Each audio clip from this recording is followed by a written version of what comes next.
Alright, I am here with a review, overview, tutorial type video for the JFJ Easy Pro video this DVD disc resurfacing machine. It's a pretty nice machine. It's about $150 it'll run you. It comes with, as you see, those four pads, some sandpaper pads, as well as some buffing pads. So we'll just get right into this. It comes with a rag and some polishing compound as well. So we will get right into this. I have been using this machine and I enjoy it very much, so I decided to do a video on it, kind of as my weekend video. So I will be resurfacing today.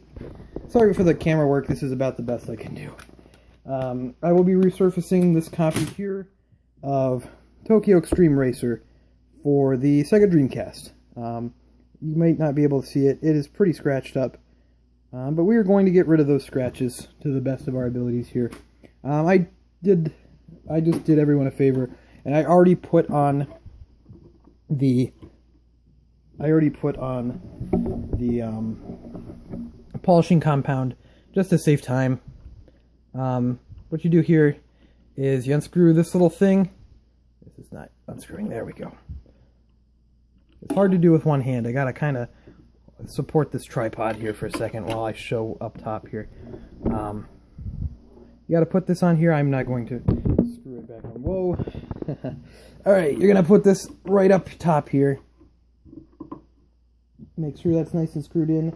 And I am going to, since it's pretty badly scratched, I'm going to use the coarse sandpaper first.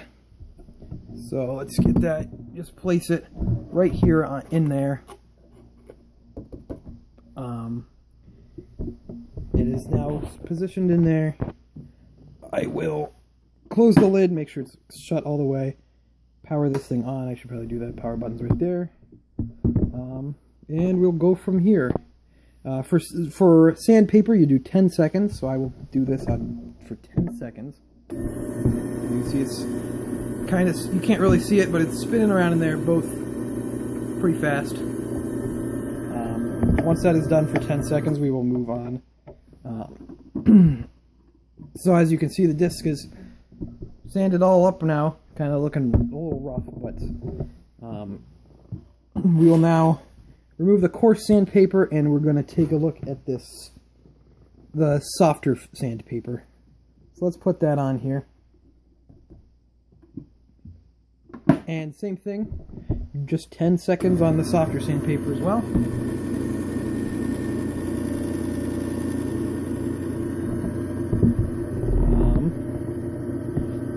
You're only kind of seeing the top here. This is the best I can do, kind of with my limited space for my recording.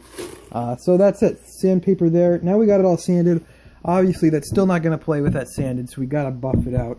I put some of the compound on here already, so just to save time, but you put the white compound on the pad.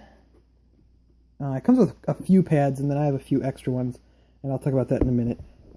Just put it in there, just like the other ones, and for that you're going to do 2 minutes, so I'll talk about this more during that 2-minute period. Just kind of wiping my hands off there.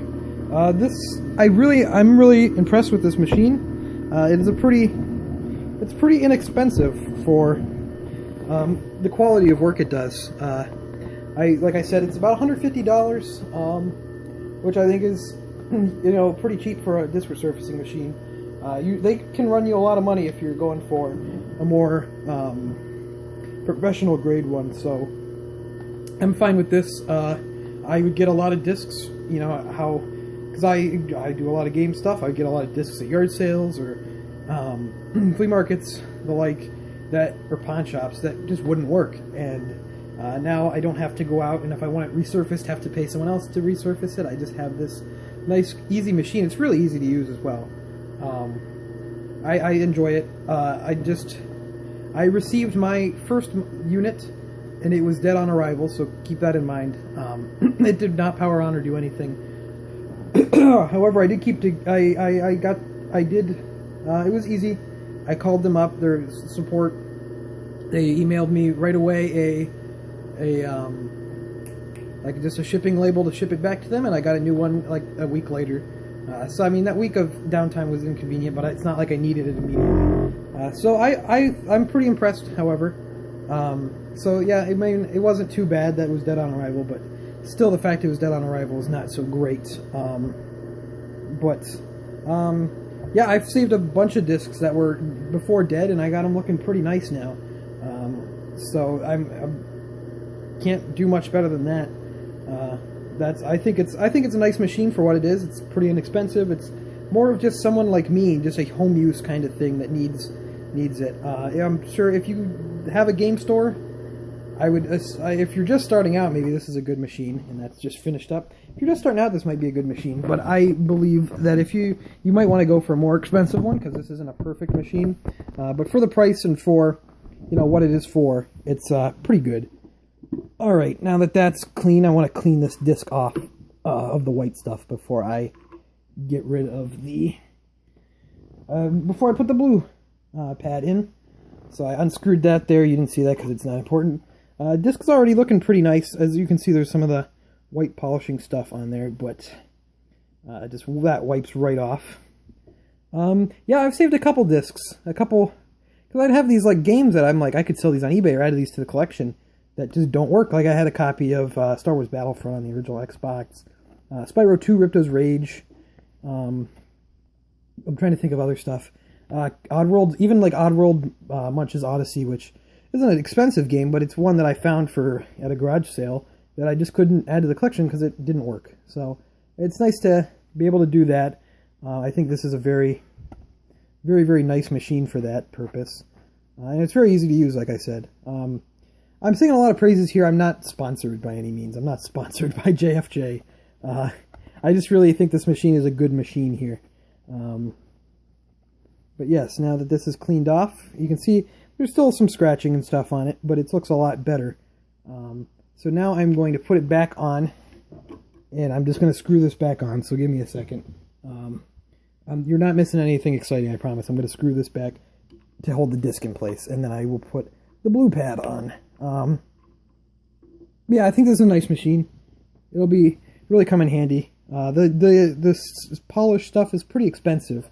You buy it from JFJ themselves. I don't know if anyone sells it, but here's the blue pad now. I'm gonna put that in there, like so. Yeah, the polished stuff's pretty expensive. I bought the one, I don't remember, maybe I didn't pay $150. I think I might have paid more to get more polished stuff with it, because it was a pretty good deal. But then, since my thing was dead on arrival, I got to keep the original polish and got more polish for the one they sent out for me. That was better. So now with the final layer here, you just want to do 1 minute with the blue stuff on there. But yeah, so I mean, I got a lot of polish and some extra stuff because they messed up. But so I guess maybe it isn't all bad that thing was dead on arrival. But I'm very impressed with this unit. I think it's pretty nice.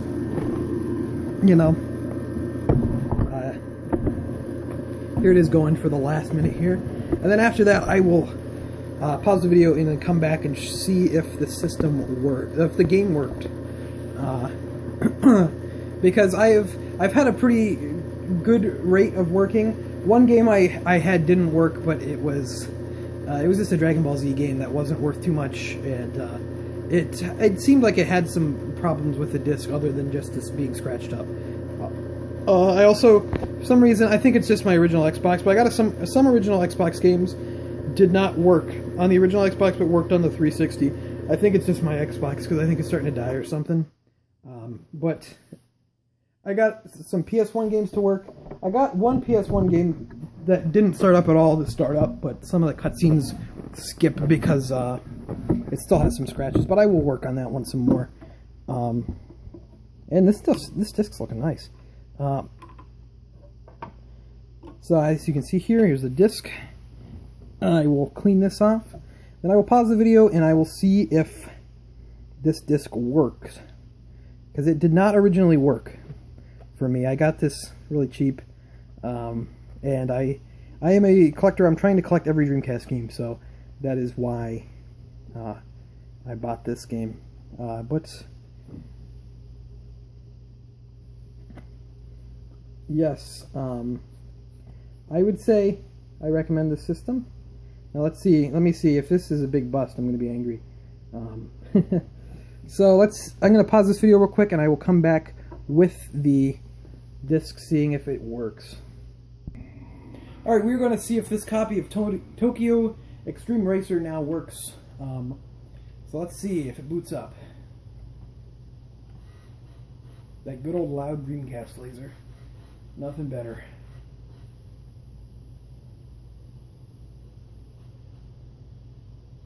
Alright. I don't have a memory card in, that's fine. Looks like it did work, which is nice because this game did not work at all. So like I said, a nice machine. Anyone out there looking for retro stuff who comes across a fair amount of games that don't work anymore. Anyone who comes across a fair amount of games that don't work anymore just because, whatever,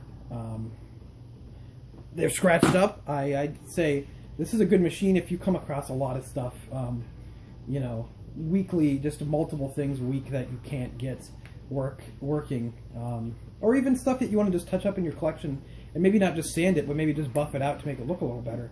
I definitely recommend it for that. I think it's a great system for what I've tried out. I don't know if how they go with this durability, because the one I got was dead on arrival, and I know another company, they were a game store that closed down that used this same disc resurfacer, and theirs broke. But that may be because they used it a lot, or maybe because it's not very durable. I've had this for about a day and resurfaced probably about a dozen discs, and I've been pretty happy with it so far. So I'd recommend it for that. I mean, definitely an option for any retro collectors out there who's getting in PS2 and PS1 stuff and Dreamcast or Xbox discs.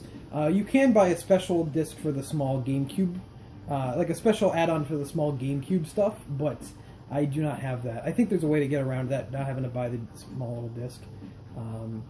But yeah, I don't have that. Also, just a little thing to keep in mind, the second polish that you do, both the polishes that you do if you're doing a PS1 disc, you will do for 2 minutes instead of the second one being 1 minute. I just thought that might be worth bringing up, since this is also half tutorial.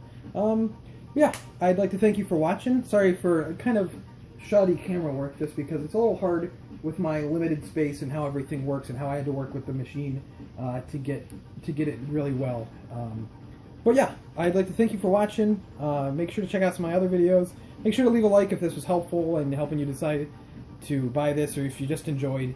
And leave a comment telling me if you have this machine, or if you plan on getting it, and how your experience is with it if you have it, because I want to see if any problems I should look out for.